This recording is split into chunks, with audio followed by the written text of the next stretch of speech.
So you think that we right-wingers are the problem in this world, huh? Well, let me read you a little story. Headline, Daily Mail out of the UK. In the United Kingdom, that used to be known as England, teachers have been forbidden from referring to pupils' parents as mom and dad because it's sexist and assumes they're not being raised by homosexuals. Now, you see a story like this, and it makes your blood boil to see how far the gay mafia has gone in the soft nation known as England. They rule it. They rule the roost over there. Now, as you well know, and this is very important to say, not all Muslims are terrorists. I've said that 1,000 times.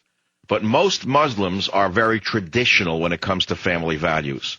And that's a good thing for the West.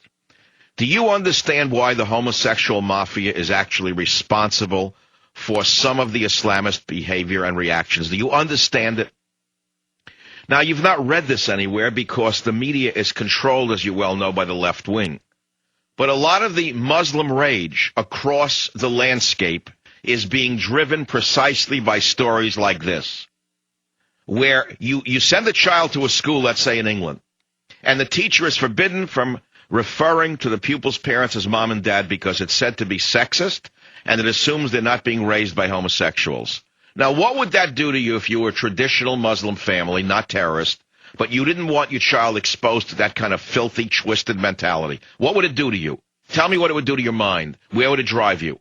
Would it make you a more compassionate person towards the West, or would it turn you perhaps into a jihadist?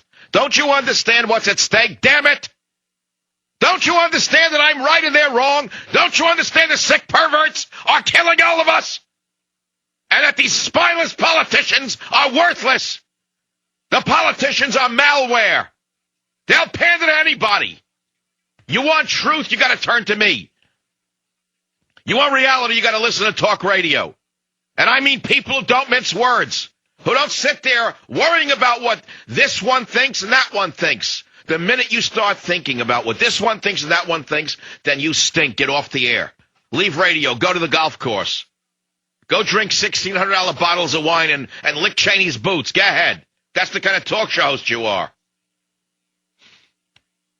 Can't say mom and dad because it's sexist and assumes they're not being raised by homosexuals. Now, let's say you're a traditional person. What does that do to you? Whether you're a Muslim, Jew, Christian, Hindu. Teachers should not assume their pupils have a mom and dad under guidance aimed at attacking anti-gay bullying in schools. Can you believe this? It says primary pupils as young as 4 years old should be familiarized with the idea of homosexual couples to help combat homophobic attitudes.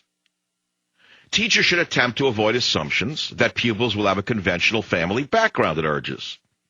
It goes on to suggest that the word parents may be more appropriate than mom and dad. When discussing marriage with secondary pupils, teachers should also educate pupils about gay adoption rights. Well, I don't want to read anymore because I'll get angrier by the second. I'm not going to read anymore. And I don't know what it's going to take for you to finally wake up to the fact that unless this is stopped, unless the gay agenda is curtailed, unless it's derailed permanently, you're not going to have your own children eventually. You'll lose your children to the gay mafia.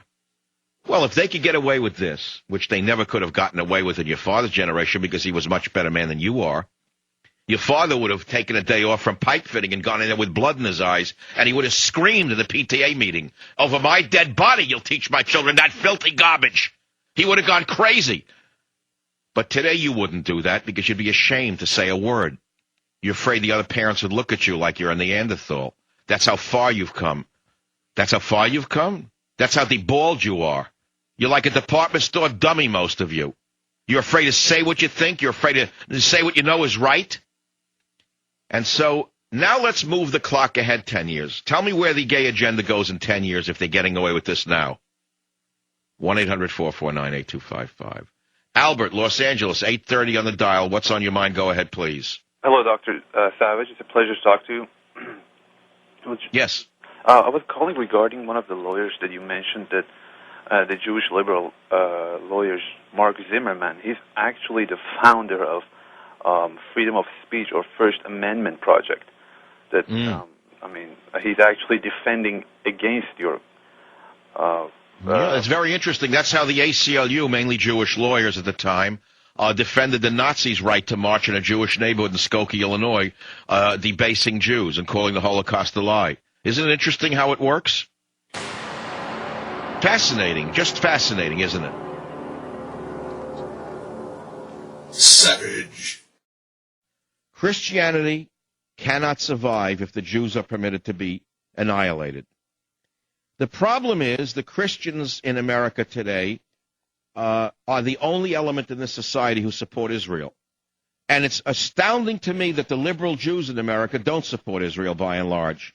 What's even more astounding is that liberal Jews in America attack the very element of America that is the most supportive of the state of Israel.